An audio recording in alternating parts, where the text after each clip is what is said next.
Welcome to the video, Writing Your Qualitative Research Proposal.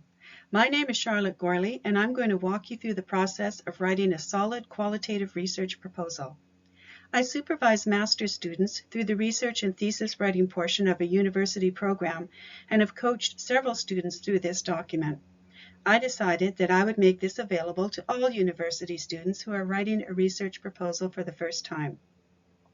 We'll walk through the different sections of a proposal, the preliminary pages, the intro and background section, the literature review, the methods and design section, and the reference list, appendices, timeline, and budget pieces too.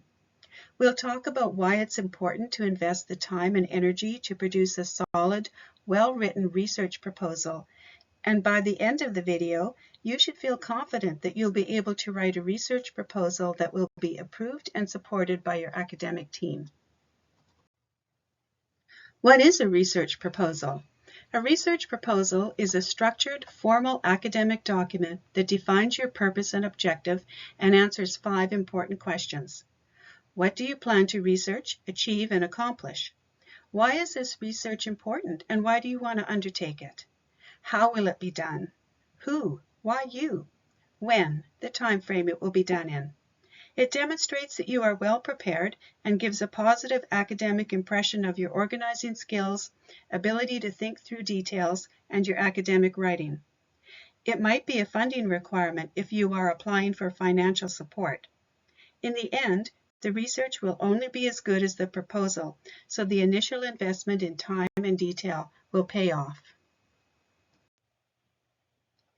The purpose and objective of the proposal is to convince your academic supervisor that your research is appropriate for your program, is a worthwhile project, meets the criteria for your thesis or dissertation, is achievable within the time limitations of your program, and demonstrates that you have the ability to carry it through. Why is it needed and important? Well, a well-written research proposal will serve as your map or blueprint for your research plan. It will help you stay on track and will guide any decisions that may come up in the course of your research. It can also serve to apply for funding if that is necessary. Throughout these slides, I'll be reminding you to make good use of transition sentences and paragraphs as summaries and signposts for your readers. I'll also be encouraging the use of confident, not tentative language and recommending that you use your university's guidebook or handbook for specific formatting or structuring requirements. Let's take a look at the bones of the research proposal. We'll go through each one in this video and talk about the content of each piece, starting with the title page. Your program or university might have specific requirements for your title page and may offer a template for you to work from. Check with your supervisor and your university guidebook or handbook. In general, the title page will include the title of your paper, your name as the author, department or program and university name you are working with, the supervisor's name and credentials, the academic committee member or members' names, and the date the proposal will be submitted. The title should be concise and describe the project clearly.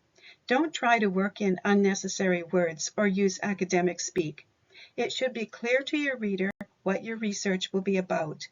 They shouldn't have to guess or reach for their dictionary. These lines should be centered on the page and nicely spaced. The abstract is a short summary of your proposed research and is usually only 100 to 150 words long. Your university handbook may have a word or page limit for the various sections of the proposal, so make yourself familiar with the handbook. This key piece serves to not only inform your reader, but also to demonstrate your academic writing skill of writing clearly and succinctly. In those few words, you will introduce your research topic, why it is relevant, your overarching research question, the general context of the organization or sponsor you are working with, and describe your participant group and your research methods and design. When you complete your research, you will return to this page and add a couple of statements about your findings, conclusions, and recommendations. You can create a table of contents manually or use the automated table of contents generator in your word processor. Either way, there are some important formatting standards that need to be followed. Unlike the rest of the document, the table of contents is single-spaced, often with a blank line between each main heading. The wording of each heading in the table of contents must match exactly with the wording in the document and use the same font and style as in the text of your proposal. Use the same heading levels as in the document and limit the number of heading levels to 3 if you can. Heading levels are indicated by indentations. If you have figures in your proposal, the list of figures is on the next page, and the headings must match the figure captions in the document. The example on this slide is from my dissertation on adaptive capacity. If you have tables in your proposal, the list of tables comes next, and the headings must match the table captions in the document. The pages we've looked at are the preliminary pages. Now we'll dig into the main sections of your proposal, starting with introducing your topic and providing the context for your proposed research. This is section 1 of your proposal, and will change to chapter 1 in your thesis or dissertation document. Your compelling opening statement should pique the reader's interest and give them a reason to read your work. Why should anyone read this? See if you can write your hook in 10 words or less. In this section, you will introduce your partnering organization and give a bit of context so the reader has a sense of the agency where this research will take place and sets the stage for your proposal. Explain your inquiry topic and that you narrowed it down to a doable project. Explain the issue of concern or significance and why you want to tackle it and why it is relevant. Describe your role in the organization or situation and how you came to be interested in doing your research on this issue. State the clear research question and sub-questions to frame the inquiry. Use open questions, not closed questions. Talk briefly about how it will augment knowledge in this field. You might include a theoretical framework diagram to help your readers understand how this research idea came to be, the rationale, and how you plan to address it. In general, your university handbook will indicate what formatting standards to use. Many universities use the latest edition of APA, now 7, that tells you not to use the heading Introduction for opening this section. If subsequent subheadings in this section will help your reader, use them and make good use of subheadings as signposts for your reader and to break up long sections of text. Use plain, confident language and avoid academic speak in your writing. This is a key piece of your research proposal. This is where you'll explain the worth and importance of your project. You'll talk about why this research matters and to whom. Highlight the benefits to all stakeholders. It may be that your research will have some generality or transferability aspects. Who else might benefit? Are there other agencies or organizations that may find your work helpful? What change is desired, and identify the potential for positive outcomes. Specific benefits to the sponsor, organization, or stakeholders, and you will identify all the stakeholders.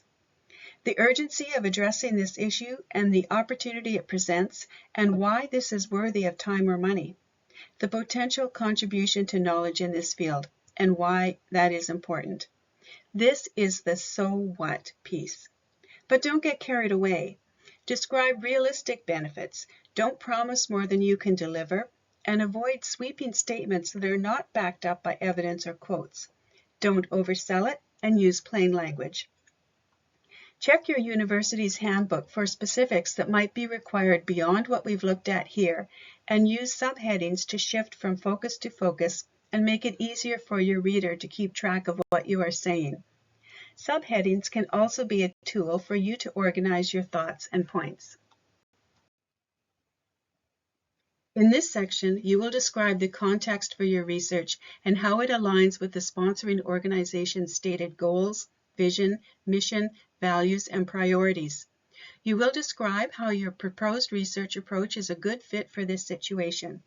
Here, you will describe some specifics about the sponsoring organization, such as size, location, sector, governance, decision-making processes, initiatives, structure, economic factors, political interests, cultural values, and the overall organizational climate and trust levels. Explain the system and/or network, the stakeholders, both within and outside of the organization, and the overall culture. It might be a good idea to include a diagram or visual of the system and the interrelationships that exist. Describe the impact of the system to the issue. Be clear about scope limitations and how you have narrowed the issue down to a research question that can be answered.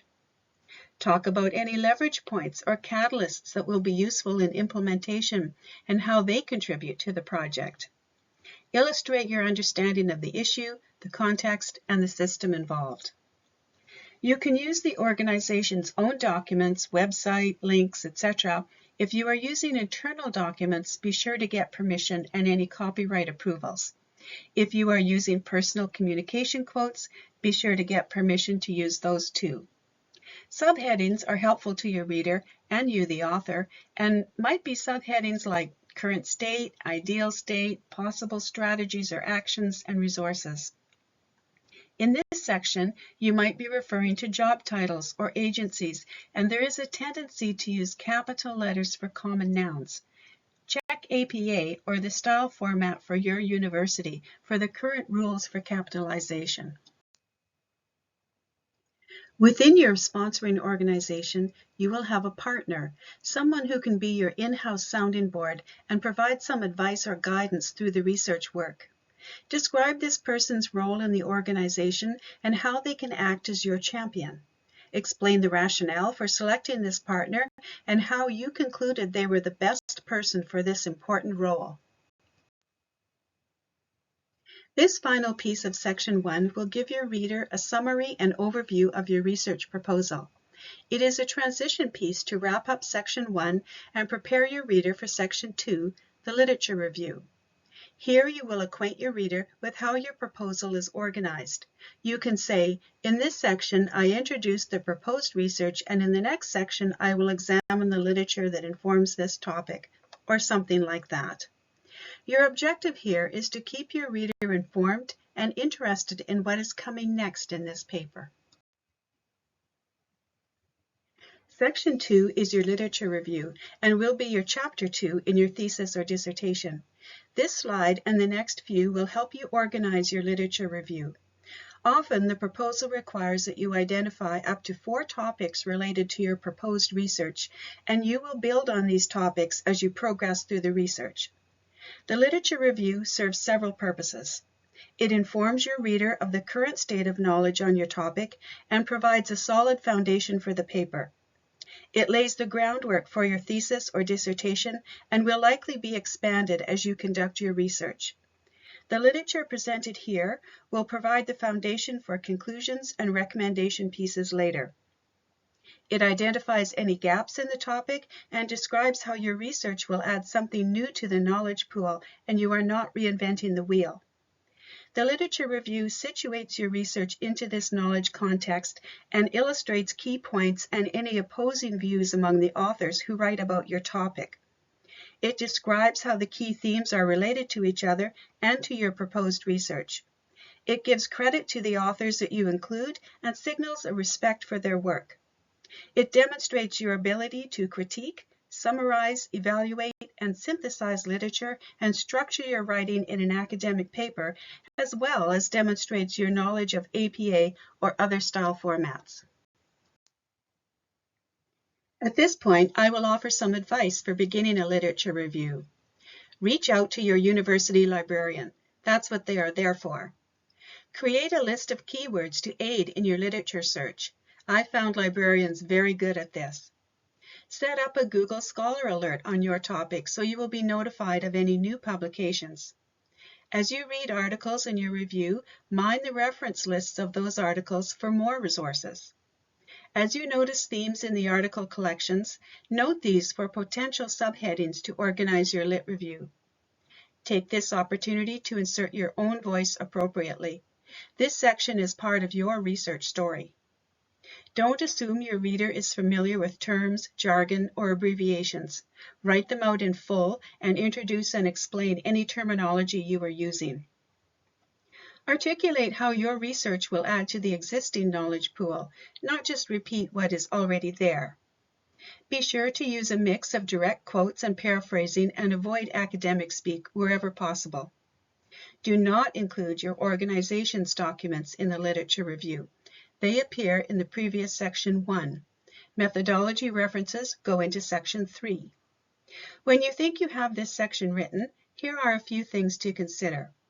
When you have the themes and subsections written, read it over for flow and of course proofread it at least a couple of times. Make sure you have written transition sentences to bridge from one topic to the next so your writing doesn't appear choppy or disconnected. Use the text-to-speech feature in Word to catch anything that doesn't flow well or seem clear, and read subsections out of order to catch typos and grammar errors. Your eyes may skip over errors, but your ears will hear them. In the next slide, I'll talk about the composition of the Lit Review. Many students and writers struggle with the question of what to include and what to leave out of a literature review. You'll want to strike a balance between including enough to give a thorough examination of what knowledge is available, but not so much that you are straying off topic. You will introduce at least 2 and generally 4 lit topics, giving rationale for how they relate to the research question, and write a short summary for each of these topics. Examine what related studies have already been documented and how their conclusions justify your proposed research. If gaps are evident, explain how your research will address those gaps. Show that you are seeking to create new knowledge and are not repeating others' work, but are adding to it. Make the case that this project will contribute to the existing literature and fill a niche or gap. Use a mix of classic and newer references, include scholarly sources, recent and older, and some gray material. When comparing and contrasting authors' views, I like to picture a social event with the various authors discussing their opinions. Some are agreeing and some are not. There may be areas of controversy or conflict to do with your topic, and these will provide a sense of associated issues. It's important to include opposing views on your topic or aspects of it so you have a well-rounded foundation and are not showing a bias toward any one approach. You can look at how different authors or researchers have defined terms that are relevant to your work. When writing a literature review, you need to be able to think and read critically about the sources you are considering. When we apply critical thinking to evaluate literature, we are using a process to determine the relevance and quality of the source. We won't blindly accept what the author has presented. View each piece of literature with a skeptical eye, looking for consistency, plausibility, relevance, degree of detail, and whether the material is current or outdated. We may assume that the word critical means to criticize or find fault, but here we are using it in the sense of being respectfully skeptical and applying a set of questions to test the efficacy of evidence. Our test of the data, report, or article will consist of 5 main areas to question. Each of these areas in turn generates questions we can ask of the material. The overarching question we ask ourselves is, how do I know that this piece of literature is solid, reliable, and of good quality?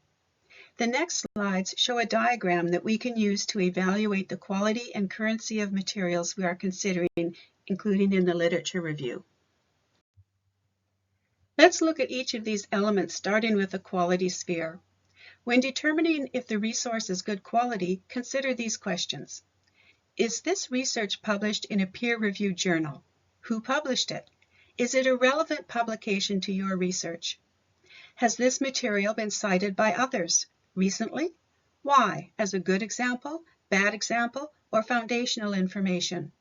Are the claims supported or challenged by other authors? How convincing is the researcher or author? What arguments support the main point? Have limitations and biases been identified and acknowledged? Does the researcher include counter-evidence of their claim? Have they included all viewpoints?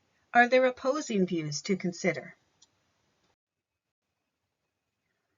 What about the accuracy of the material? Is the material credible? Are the facts accurate? What methodology was used? Is it verifiable? Was the data triangulated? Who is the author? Is the author known or credible in their field? How can you tell? What are their credentials? Have they published a substantial amount of work? Are they known? Are they well documented? What are their affiliations? What could be influencing their conclusions? Who provided funding for their research? Can you trust their research? What is the purpose of this material? What is the researcher or author trying to do or achieve? What is their position on this topic? What is the so what? Is the researcher or author stating fact or opinion? If facts, are they backed up? What is the main point of this article or resource? What is the purpose of this material? What questions are being addressed? How current is this work? What is the date on this research or report? Is it current or classic? How frequently is this publication published? Other questions that you might ask are, how was the research funded? What assumptions did the researcher or author make, if any? How did the author describe the process for ensuring personal bias was not included? Not every question will be relevant to every piece of literature, but this is a good starting point to look at the materials you gather for your literature review. Now that you have determined what will go into the proposal literature review, you need to ensure that all the sources you quote or paraphrase are cited and referenced properly to APA or whatever style guide your university requires. Citing your sources properly is essential in academic writing. It shows respect for others who have done studies or written articles related to your topic and gives credit where credit is due. It also demonstrates your ability to use APA or your university's style guide accurately. If you do not cite your sources, you may be at fault for plagiarism, since it would appear that you are presenting another author's words as your own. A key thing to remember is that every citation in your text needs to have a corresponding reference item in your reference list, and every item in your reference list must have a corresponding citation in your text. Watch that the author's names are spelled correctly in both places, and the year given in the citation matches the year in the reference item. Pay attention to the details in how each reference item needs to be referenced. There are a lot of commas, periods, and other details that need to be correct, and they vary for different kinds of resources, such as articles, books, or websites. While we're talking about citations, I recommend using a citation manager. There are lots to choose from, so find one you like and use it faithfully. It will make your academic life easier in the long run. When you have written the literature review, use a short transition paragraph at the end of the lit review to summarize this section succinctly and signal that the methods and design section is what you will discuss next. The next few slides will focus on the methods and design you select for conducting your research. This section is where you lay out your plan and where your research story really begins. After you have conducted the research, this section will become Chapter 3 in your thesis or dissertation. You will define the methodology you intend to use, such as participatory action research, indigenous methodology, arts-based methodology, appreciative inquiry, etc., and how it is a good fit for the project, the context, and the organization. Then you will go into detail about the methods you will use that align with the chosen methodology. Let's look at what's involved in describing your data collection methods and the rationale for your choices, the selection of your participant and inquiry teams, the actual study conduct, data analysis, ethical implications, proposed deliverables, and your research's contribution and application. This list may be the subheadings you choose for this section. This section requires you to describe in detail what you will do, how you will do it, and the sequence of events. You will need to think it through very carefully and describe each step and the rationale for your choices. You will outline your research strategy, methodology, and analysis to accomplish project objectives. The idea is that others could replicate this research based on your plan. A good design reflects the soundness of your plan and answers any questions a reviewer or reader might have. As in the other sections, make good use of subheadings and avoid academic speak. A well-written Section 3 exudes confidence and uses language that is not iffy or tentative. You will also articulate the scope and limitations of your project and clearly state the boundaries of your work. Don't assume your readers are familiar with your topic and research tools.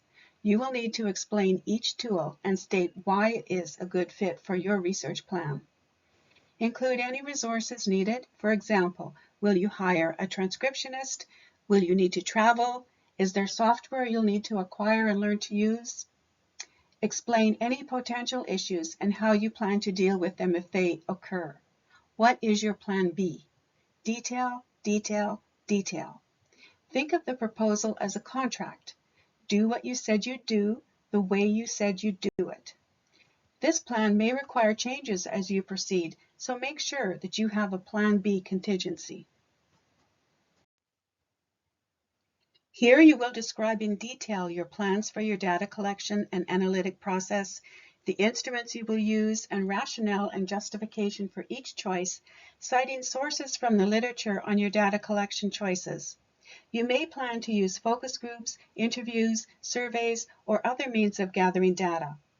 Show how these methods are a good fit for answering the research questions you intend to ask. Your rationale needs to be sound and valid so that your research will be taken seriously and respected.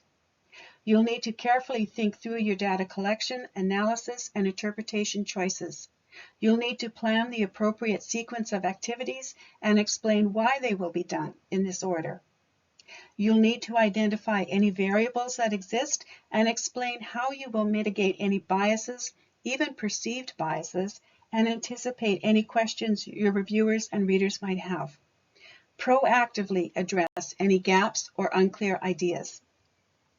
You'll also need to explain how you will ensure your participants' responses are anonymous.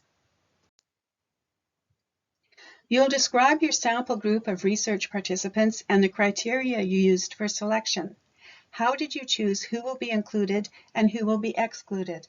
How many participants are you hoping to recruit? How will you arrive at that number? How will they be recruited? Why is this group a good fit for your research? How will you communicate with potential participants and still be at arm's length? If there are potential power over issues, how will you deal with that? Answer these questions regarding your inquiry team too, and describe confidentiality agreements with your inquiry team. This agreement will be included in the appendices. Why have you chosen those individuals for your team? What are their experience and qualifications? What roles will they fulfill for you, and what will they do? In this piece, you will describe how you will conduct the study from the point of reaching out to potential participants to analyzing the data. Your letters of invitation and consent forms for each data collection method will be inserted into the appendices section of your proposal. Will you conduct a pilot study? And if so, articulate how that will be conducted, reasons why you chose to do a pilot, and how it will benefit your research. Describe the sequence of data collection events you have planned and why that sequence was determined to be the most feasible. Describe how triangulation of the data will be considered and how the different methods relate to each other and lend validity to your work. Your goal here is to describe each step in detail so that another researcher could replicate your research. If there are gaps in your plan, that would not be possible and would reflect on your skills as a researcher. Describe in detail the strategies you will use to do your data analysis and why you have chosen that path. How will you process the data and what process will you use to code and theme the data? Here you will describe the process and actions you will take to ensure that your research is an example of research validity, reliability, and credibility, making your findings trustworthy. Your university will have an ethics approval form, and there may be one from the sponsoring organization too. These forms are useful in helping you think through the details of your plan. They will help you to ensure that your project adheres to the Tri-Council policy statement in terms of ethical conduct for research involving humans and specifications of respect for persons, concern for welfare, and justice.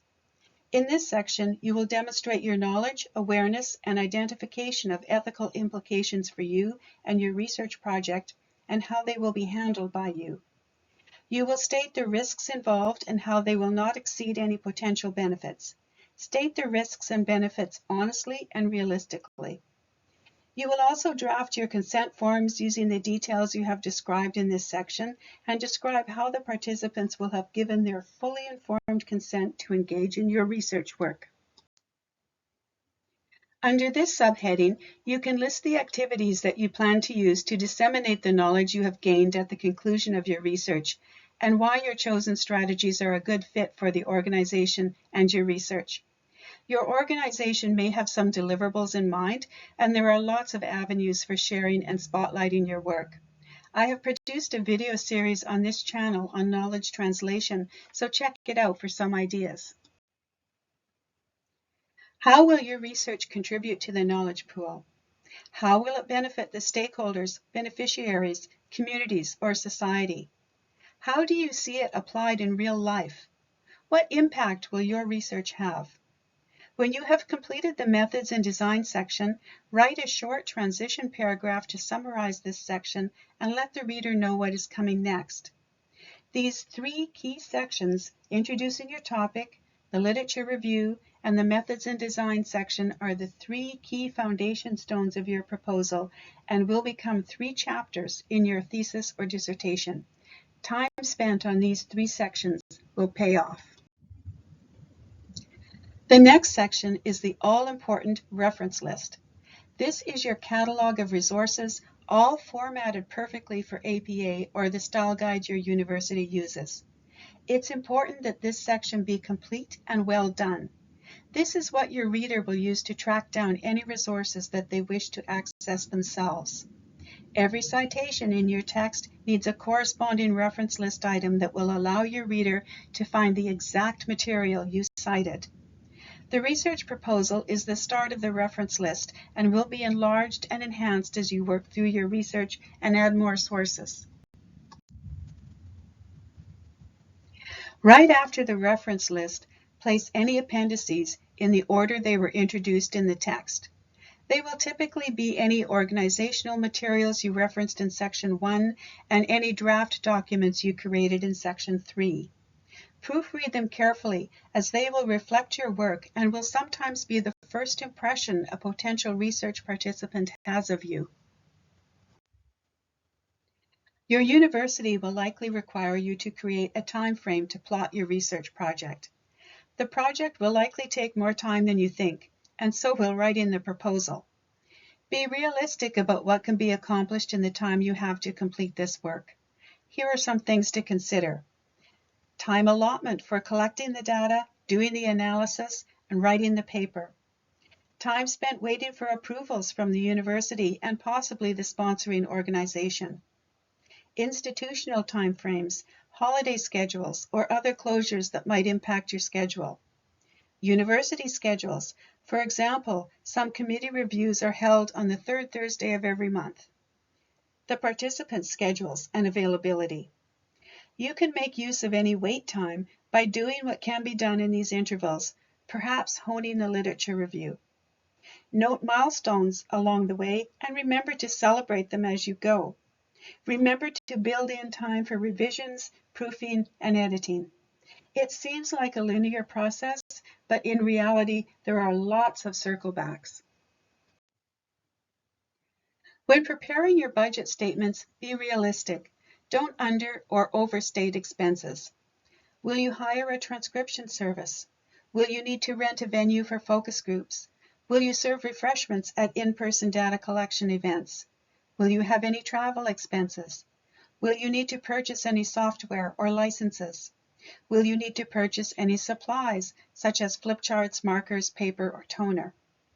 Will you have to pay for the printing of materials? Will you send thank you cards to your participants? Will that include mailing costs?